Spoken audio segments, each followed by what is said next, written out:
With Labour suffering its worst ever poll ratings ahead of next week's elections, David Cameron is calling for MPs who've broken the law with their expenses claims to be prosecuted. The Populist poll puts Gordon Brown's party in third place, behind the Tories and UKIP. The expenses scandal prompted the Conservative leader to call for the full force of the law to be used. The Daily Telegraph today published more revelations about MPs' claims, as James Blake reports. The ongoing revelations over expenses have boosted support for Britain's smaller parties, and one UKIP campaigner couldn't help but gloat today as he delivered a leaflet to the Conservative MP Eleanor Lang, who's under the spotlight today.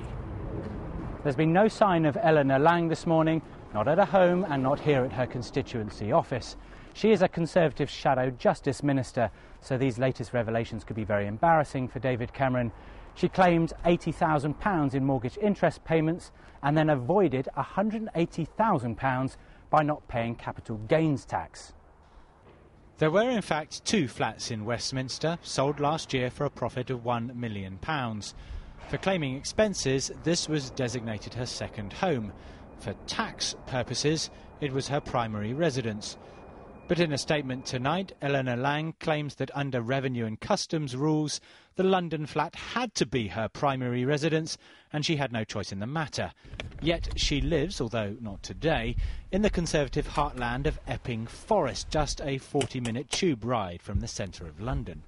So on day 23 of the expenses scandal, have people's voting intentions been affected?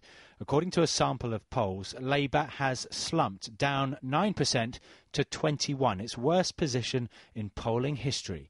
The Conservatives have dipped from their peak but remain on 41%. The Lib Dems are effectively flatlining. But look at the support for the other parties. Asked how people will vote in next week's European elections, and Labour has been forced into third place, just 16%, by the UK Independence Party. There is just so much discontent in this country now, and they've taken the great out of Britain, which is so upsetting. UKIP were trying to get a boost from people's anger as they campaigned in Essex today. I suppose it's a bit of retaliation about what the MPs have done. That's why UKIP will be getting my vote. What they've done is absolutely diabolical. It really is. If it was you or me, we'd be put behind bars, wouldn't we? So that makes you more determined to go out and vote? I've always been determined to go out and vote, but this has made it even more. I wish they'd all resign and we all get a new government. The apathy that people criticise the British electorate for is turned to anger. The expenses that's been in the papers the last 3 weeks has just got people motivated to do something. They don't want the current lot of MPs that they've got. The Green Party too have seen a boost in their support. I think expenses has certainly made a difference. I think people are now looking for people outside Westminster really to do something different with politics and to bring something fresh to it. And of course for the Greens that's very good.